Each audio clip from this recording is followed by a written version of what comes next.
England ജയിച്ചത് കൊണ്ട് New Zealand ഇപ്പോഴും 3 പോയിന്റായിട്ട് ഉള്ളിലാണോ അല്ല സെമിയിൽ കയറിയോ ഇല്ല, കയറിയില്ലേ കയറിയെന്ന ലെവലിൽ ന്യൂസിലാൻഡ് നിൽക്കുന്നു. ഇന്നലത്തെ മത്സരത്തിൽ ന്യൂസിലാൻഡ് ജയിക്കുകയാണെങ്കിൽ സിമ്പിളായിട്ട് ന്യൂസിലാൻഡ് ഇംഗ്ലണ്ടും സെമിയിലേക്ക് കയറിയിരുന്നു. പാകിസ്ഥാൻ ശ്രീലങ്ക പുറത്തായിരുന്നു. ഇപ്പോൾ ഇംഗ്ലണ്ട് ഇന്നലെ ജയിച്ച കാരണം കൊണ്ട് പാകിസ്ഥാൻ സാധ്യത കൂടി. പാകിസ്ഥാൻ ശ്രീലങ്ക മത്സരത്തിൽ പാകിസ്ഥാൻ ശ്രീലങ്കയെ വൻ മാർജിന് തോൽപ്പിക്കുകയാണെങ്കിൽ പാകിസ്ഥാൻ സെമിയിൽ കയറി ന്യൂസിലാൻഡ് പുറത്താവും. അല്ല നോർമലായിട്ടുള്ളൊരു ജയമാണ് പാകിസ്ഥാൻ ജയിക്കുന്നതെങ്കിൽ പാകിസ്ഥാൻ പുറത്താവും, ന്യൂസിലാൻഡ് കയറും. ഇനിയിപ്പോൾ ശ്രീലങ്കയാണ് ജയിക്കുന്നുണ്ടെങ്കിൽ, കാരണം ശ്രീലങ്ക ആദ്യത്തെ 2 മത്സരം തോറ്റു, സ്വന്തം നാട്ടിൽ നടക്കുന്ന അവസാന മത്സരം ജയിച്ച് തടി തപ്പാനാണ് ശ്രീലങ്ക ചിന്തിക്കുന്നതെങ്കിൽ ശ്രീലങ്ക ജയിച്ചു കഴിഞ്ഞ് കഴിഞ്ഞാൽ ഒന്നുമില്ല, അത് ന്യൂസിലാൻഡ് കയറും.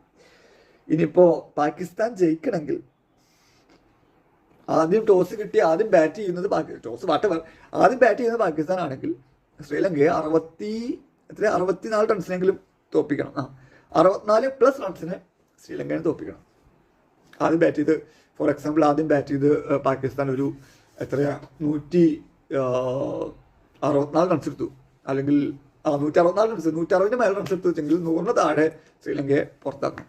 സിമ്പിളായിട്ട് അത് പറയാം. 164 റൺസ് പാകിസ്ഥാൻ എടുത്തു എന്ന് വിചാരിക്കുകയാണെങ്കിൽ 100 താഴെ ശ്രീലങ്കയെ പുറത്താക്കണം.